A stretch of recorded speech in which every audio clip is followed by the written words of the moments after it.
Freedom and Conscience, Group 8, Period 11. Freedom is one's liberty to do something good. Freedom gives us responsibility for our own life. It gives us the choice to live a moral, fulfilling life. Freedom gives us independence. License is the rejection of all responsibility. It can lead to tyranny, anarchy, and other dangerous actions. On a personal level, it leads to moral commotion. License is the abandonment of all responsibility, which causes freedom to lose its meaning. Freedom does not permit unjust acts. When we use our license or permission of freedom, we are doing whatever we want, whether good or bad.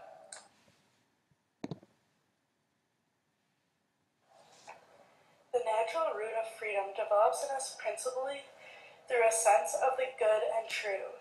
It starts with a desire for knowledge and true fulfilling happiness. The ancients called it semina virtutum, or the seeds of virtue, which gives us justice, courage, true friendship, and generosity. These are our foundations to living the ideal moral life. The more we strengthen these virtues, the more we grow in freedom. Freedom for excellence requires the slow, patient work of moral education in order to develop. The two types of freedom, freedom for excellence and freedom of indifference. What is freedom for excellence? Freedom for excellence, by basic definition, is the power to act freely with the intention of being perfect. This freedom comes from the soul's desire to be good and true. Naturally, humans are inclined to seek perfection in everything they do. Freedom for excellence also is said to be given to a man or woman at the beginning of his or her life.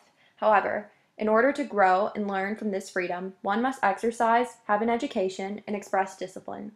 After beginning to understand the freedom, virtues develop which leads a man or woman to have natural inclinations which can help them get closer to achieving perfection. Human acts are said to have one main purpose, which is to become closer to his or her final goal that one may have in life. Freedom for excellence is also open to all of the human powers contributing to an action or collaboration. What is freedom of indifference? Freedom of indifference is simply the power to move in two directions, and it claims that freedom should rely on will alone. The natural inclination of this freedom is that human actions are led by free will alone. This freedom is given to a man or woman during their first moment, and it is developed fully from the start.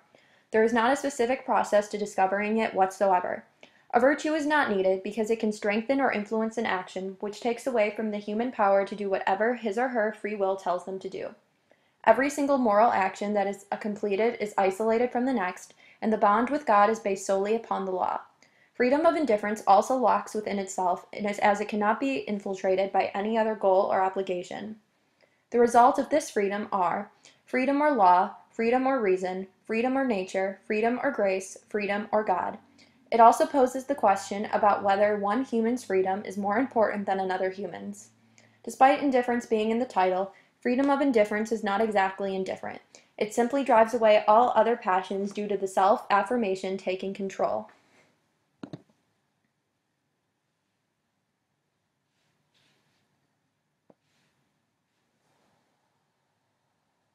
What is conscience? Our conscience is the tiny voice in our head that makes us feel as though we have pleased someone we love when we do something that we consider to be morally good, or in contrast makes us feel as though we have hurt someone we love when we do something bad. This voice has a great influence over what we do and say, because the feelings that it produces are very powerful. But even so, our conscience is not an all-powerful force that directly controls our actions.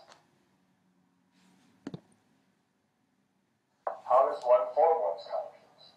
In the beginning, our conscience is an opinion formed from basic logic on what is good or bad, but our conscience is ultimately formed through the actions we do most often in our lives.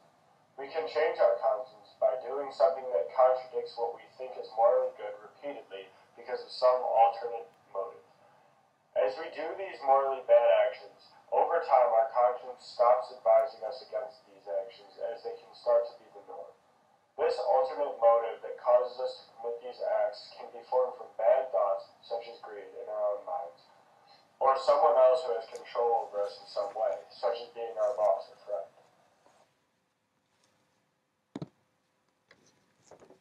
What obstacles impede the formation of a good conscience?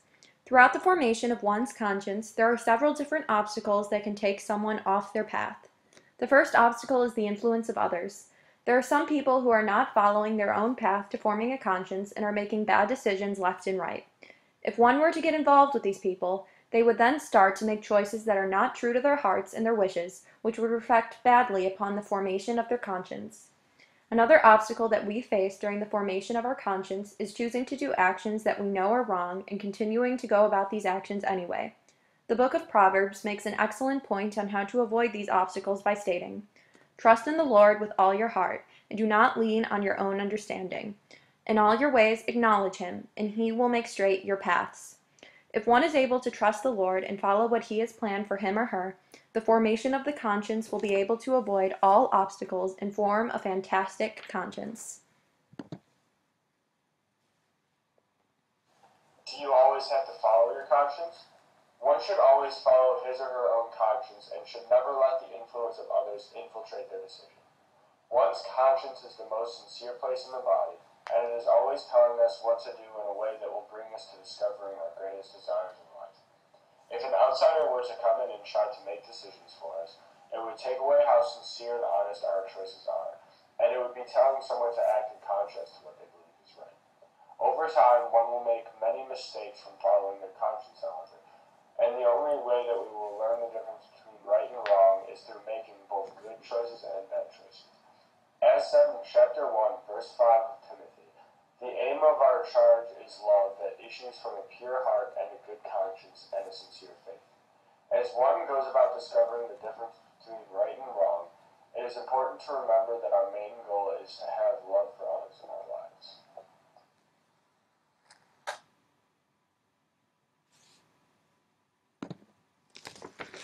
Today, most people do not think about how they are contributing to their main goal in life as they make choices. While this seems insignificant to most people, they are actually going against their own conscience as well as not learning the true difference between right and wrong. We got to this point by not being influenced by the correct people and following examples by those we see in the media and the people around us who are making incorrect decisions. Luckily enough, there are many ways that one can break away from the wrongdoings of others and strive for greatness. God gives us the freedom to do as we wish. However, it is important to remember that he also gives us a conscience that houses all of our greatest desires. In order to lead a completely happy and successful life, we need to make good moral choices, and through our conscience and freedom, we can make these dreams come true.